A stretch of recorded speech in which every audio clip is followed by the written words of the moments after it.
Hey students, today we're going to go over the process of DNA replication.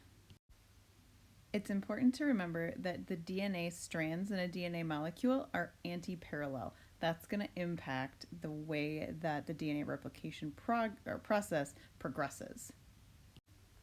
Anti-parallel means that one strand of DNA travels in one direction and the other strand of DNA travels in the other direction.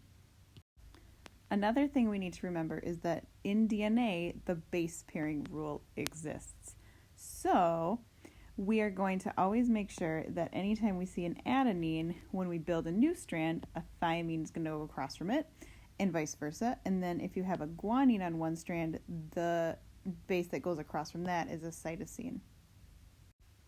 Okay, so the process of DNA replication is just to make a copy of the DNA molecule. That's an important thing that happens during the cell cycle because you need 2 copies of the DNA molecule before the cell divides.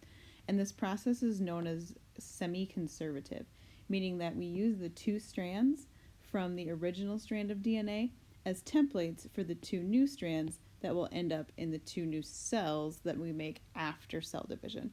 So DNA replication occurs during the S phase or the synthesis phase of the cell cycle. So think way back to mitosis, those might be familiar terms. In the first step of DNA replication, we're going to use some enzymes called DNA helicases. A helicase has the job of opening up the DNA double helix to expose both strands of the DNA molecule. So it breaks the hydrogen bonds that exist between the bases so that there's an opening for new DNA strands to be built. When the helicase opens, it creates something called the replication fork. So that's the area of the DNA strand where it begins to separate into 2 single strands instead of being attached to each other in the double helix formation. Once the DNA is opened by the DNA helicase and we have a replication fork, we're going to use another type of enzyme. They're called DNA polymerases, and they move along the DNA strand and add nucleotides to the exposed bases.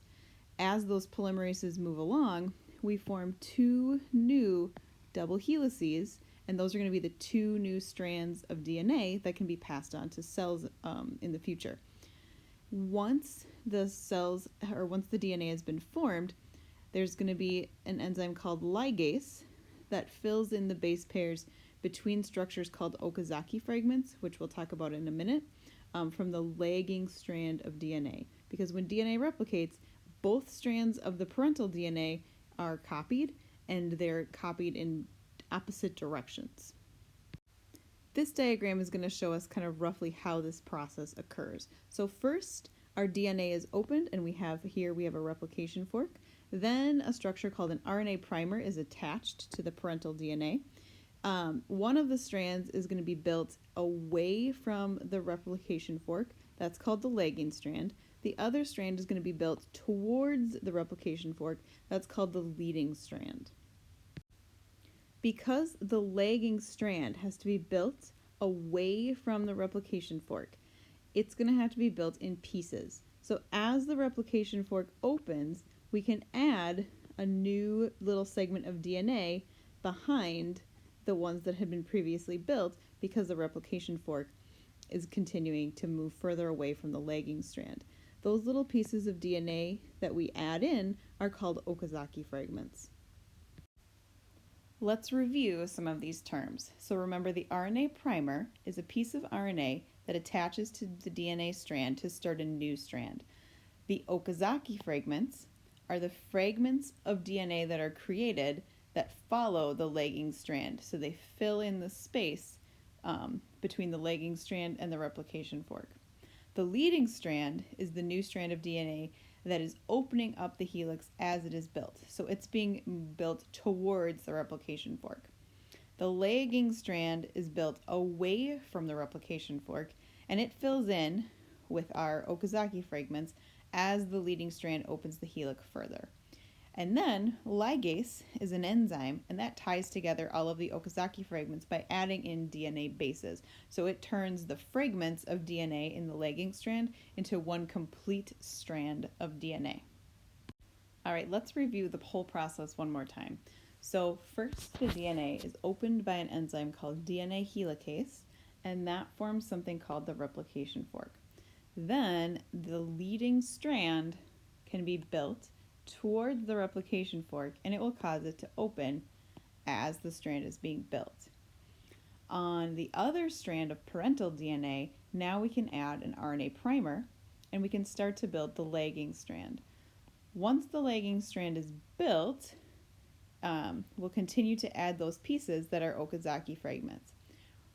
After the strands are built, the Okazaki fragments are bound together when this RNA primer is removed, and it's filled in with an enzyme called ligase to make one continuous strand of DNA.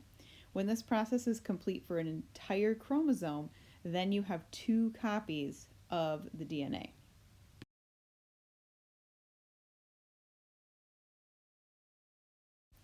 One last thing to note, a replication fork can exist in more than one place in one chromosome. So when a chromosome is being copied, there might be 3 or more different replication forks. They all grow towards each other, and eventually you have an entire strand of DNA copied, which will make you 2 copies of the same chromosome. Those are the sister chromatids that you learned about when we talked about mitosis. And now you know the process of DNA replication.